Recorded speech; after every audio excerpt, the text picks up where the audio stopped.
Partisan politicians stand around like trees in a petrified forest.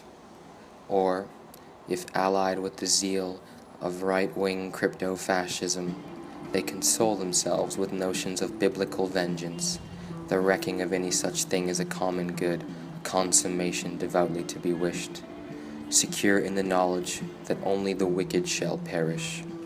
They press forward to the day of judgment, when the host of the damned, variously identified over the course of the centuries as false priests, proud barons, profiteering capitalists, vile communists, and godless democrats, shall fall into the hands of an angry God and gnaw their tongues in anguish. The sounders of the general alarm, meanwhile, don't lack for precedents. Across the span of the millennia, the evolving shape of the beast of the apocalypse evokes corresponding changes of descriptive adjective. The poetic metaphor becomes the scientific treatise. Physics takes the place of metaphysics. The verses of Isaiah give way to the World Wildlife Fund's list of endangered river dolphins. Correlate the secular rumors of doomsday with the religious visions of hell, and the fear of the future becomes an exhibit fit for any country's national gallery of art, readily available for a politician in search of votes, for a general intent upon the upgrading of a weapons system, for a preacher passing the collection plate, for a journalist in need of a headline. The last named beneficiary accounts for the media's preoccupation, with which some of our less informed critics still insist on deploring as quote-unquote the bad news. They miss the point.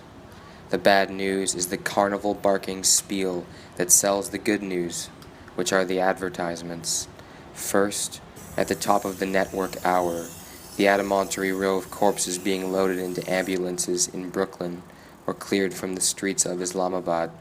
Second, an inferno of fires burning in California, of bombs exploding in Libya. Third, a muster of criminals, political, financial, and sexual, shuffling off stage in chains.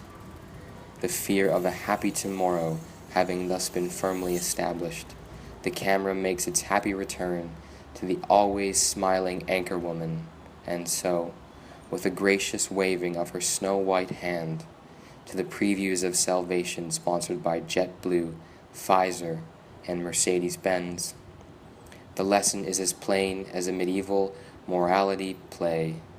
Obey the law, pay your taxes, speak politely to the police officer, and you go to the Virgin Islands on your American Express card.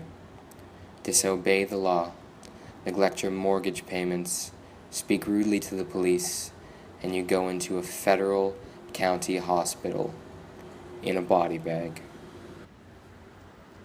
We must not discount the news value of a tornado in Missouri or a war in Afghanistan, but neither must we regard them as harbingers of kingdom come. It is the business of the future to be dangerous, as it is also the condition of the present.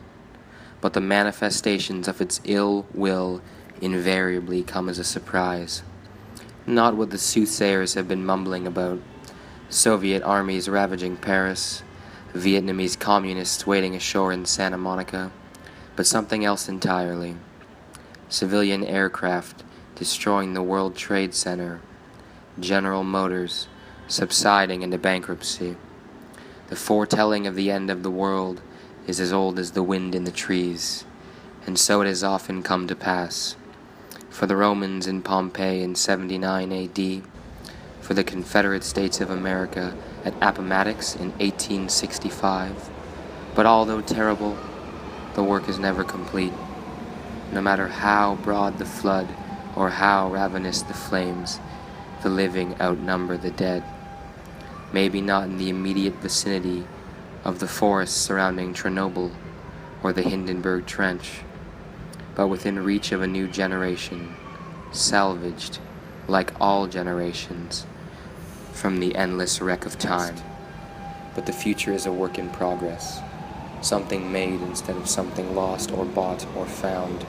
We have little else with which to make it. except time past, revised and reconstituted in the present, as close at hand as the next sentence on a new page, no further away than around the corner or across the street. The futural materialism, a schizo stroll by Dadam.